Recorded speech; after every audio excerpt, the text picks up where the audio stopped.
সম্প্রতি বছরগুলোতে অর্থাৎ বিগত বছরগুলোতে আমরা দেখেছি আপনি গরমের এই তীব্র সময়টাতে অর্থাৎ যেই সময়টাতে প্রচণ্ড গরম পড়ে সেই সময় আপনি সালাতুল ইস্তিসকা বৃষ্টি প্রার্থনার নামাজ আপনি আদায়ের ব্যবস্থা করেছেন, মুসল্লিদেরকে নিয়ে আদায় করেছেন আলহামদুলিল্লাহ। ফলশ্রুতিতে আমরা দেখেছি তারপরে আল্লাহ রাব্বুল আলামিন রহমতের বাড়িধারায় আমাদেরকে সিক্ত করেছেন। এই যে সালাতুল ইস্তিসকা এই মুহূর্তে আমাদের পড়া উচিত কিনা এবং আমাদের ইমামদেরকে খতিবদেরকে আপনার পক্ষ থেকে কোনো আহ্বান থাকবে কিনা এই বিষয়ে?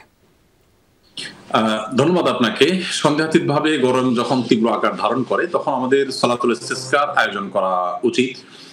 নবী করিম সাল্লাল্লাহু আলাইহি ওয়াসাল্লাম গরম যখন তীব্র আকার ধারণ করত, অনাবৃষ্টি যখন দেখা দিত, তখন ফসল হানি, প্রাণীর কুলের কষ্ট, মানুষের কষ্ট, এগুলো থেকে মুক্তির জন্য আল্লাহ তাআলার কাছে প্রার্থনা করতেন, বিশেষ সালাত আদায় করতেন। সেটার নাম হলো বৃষ্টি প্রার্থনা সালাত বা ইস্তিসকার সালাত। এই ইস্তিসকার সালাত আলহামদুলিল্লাহ গত বছর আমরা আদায় করেছি, সারা দেশে অনেকে আদায় করেছেন। ইস্তিসকার সালাত আদায়ের মাধ্যমে আল্লাহ রাব্বুল আলামিন অনেক সময় অনাবৃষ্টির সমস্যা দূর করেন। কিন্তু আমরা ইস্তিসকার সালাত আদায় করার মানে এই নয় যে বৃষ্টি আমরা নামিয়ে ছাড়বো, সেটা নিশ্চিত করা। বরং বৃষ্টি দেওয়া না দেওয়া তো আল্লাহর তাআলার হাতে, আল্লাহর ইচ্ছায়।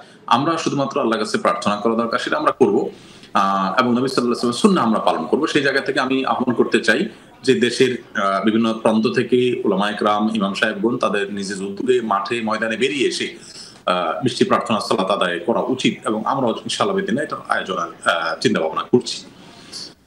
জি, ইনশাআল্লাহ আমরা আমাদের সম্মানিত উলামায়ে কেরাম যারা আছেন তারা এই বিষয়টিকে গুরুত্ব সহকারে নিয়ে আশা করছি ওনারাও এই আয়োজনটি করবেন।